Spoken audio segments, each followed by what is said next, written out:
In 2022, neuroscientists uncovered a disturbing truth. Your brain literally sabotages your goals, and it thinks it is doing you a favor. Yes, the same brain that dreams of six-packs, promotions, and best-selling novels is also the one convincing you to binge-watch cat videos at 2 a.m. Think of it like hiring a bodyguard who knocks you out every time you try to go to the gym or open a spreadsheet. You meant to focus, but bam, you wake up surrounded by snacks and existential dread. But this is not just laziness. In the next few minutes, we will dissect why your brain delays action, how dopamine hijacks your focus, and why your to-do list might actually be making things worse. If you have ever felt like you are stuck in an endless cycle of avoidance, guilt, and panic, do not worry. You are not broken. Your software is just outdated. Let us fix it. Procrastination is not laziness. It is deception. Inside your head, there is a silent battle between two powerful regions: the limbic system, which wants you to be safe and comfortable, and the prefrontal cortex, which is trying to plan your glorious future. Unfortunately, the limbic system is like a caveman still running on Windows 95, while your modern life needs something closer to iOS 2025. It does not understand long-term goals. It only cares about immediate threats, pleasure, and survival. So every task that feels boring or hard is treated like a danger zone. In one study using fMRI brain scans, researchers found that when people merely thought about tasks they had been avoiding, the emotional centers of their brain lit up in the same way they would if they were in physical pain. Your brain files taxes like it is being chased by a tiger. So instead of fighting, it flees to the fridge, to TikTok, or under the covers. The truth? Your brain does not hate productivity. It just hates discomfort, and it is lying to you to keep things safe.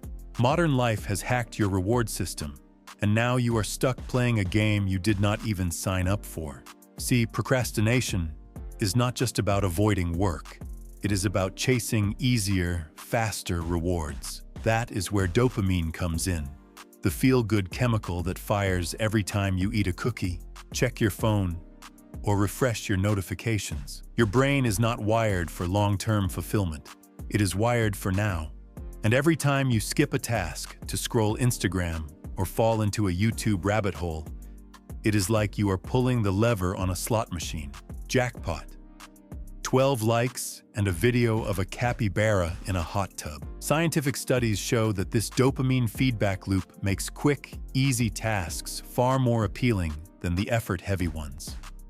The problem? Your goals do not come with a dopamine drip.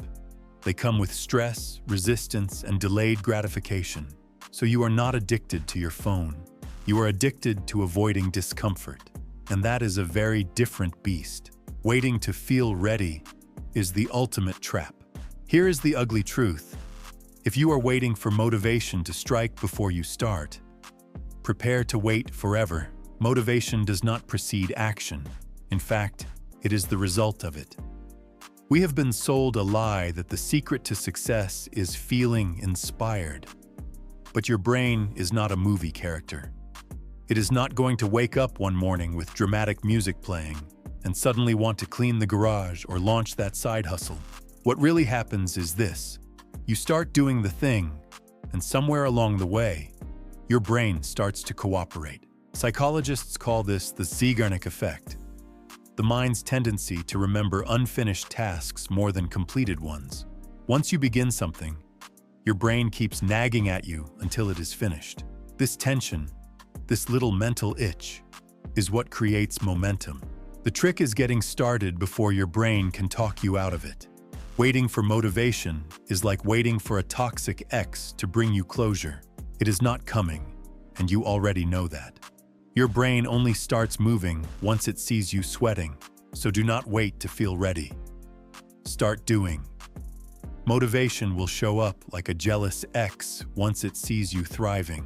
Do not fight your brain, reprogram it. You cannot outmuscle your brain's ancient wiring, but you can outsmart it. Beating procrastination is not about discipline or willpower. It is about building traps your lazy brain cannot escape from. Solution number 1. The 5-minute rule. Tell yourself, I will just do 5 minutes. That is it. No pressure. The genius of this trick is that it bypasses the mental resistance. 5 minutes feels safe, but once you start, you usually keep going because inertia works both ways. Your phone? Put it in another room. Use sight blockers. Make the path to distraction longer and more annoying than the path to productivity. Your brain will choose the path of least resistance, so make progress easier than procrastination. Solution number 3. Implementation intentions. This one is simple but powerful. Turn vague goals like, I want to work out, into specific triggers. When I finish breakfast, I will do 10 push-ups. These if-then statements program your brain to act automatically instead of waiting for a mood swing. Here is the deal. Your brain is not a noble philosopher. It is a toddler with trust issues. If you wait for it to behave on its own, good luck. But if you give it boundaries, routines, and little tricks, suddenly it starts doing what you want, without even realizing it. You are not broken. You are just running old code. Here is the part most people never tell you. Your procrastination is not a moral failure. It is not laziness, weakness, or some deep flaw in your personality. It is simply bad software, and now you have the code to override it. Everything you have been struggling with, the distractions, the guilt, the self-sabotage, it all makes perfect sense once you understand how your brain was designed to work. The system is not failing. It is just outdated. You were handed a survival engine meant for escaping predators, and you are trying to use it to finish a report or launch a side hustle. But here is the empowering part. You do not need to become some superhuman productivity god to win. You just need to stop letting your ancient lizard brain drive the Tesla. Take the wheel back, even if it is just for 5 minutes at a time. And hey, if your brain just had an existential crisis, congratulations. That means it is working. Hit that subscribe button before it talks you out of it, because the next time we meet, we are going even deeper into the strange, hilarious, and occasionally horrifying world of the human mind. Welcome to the lab.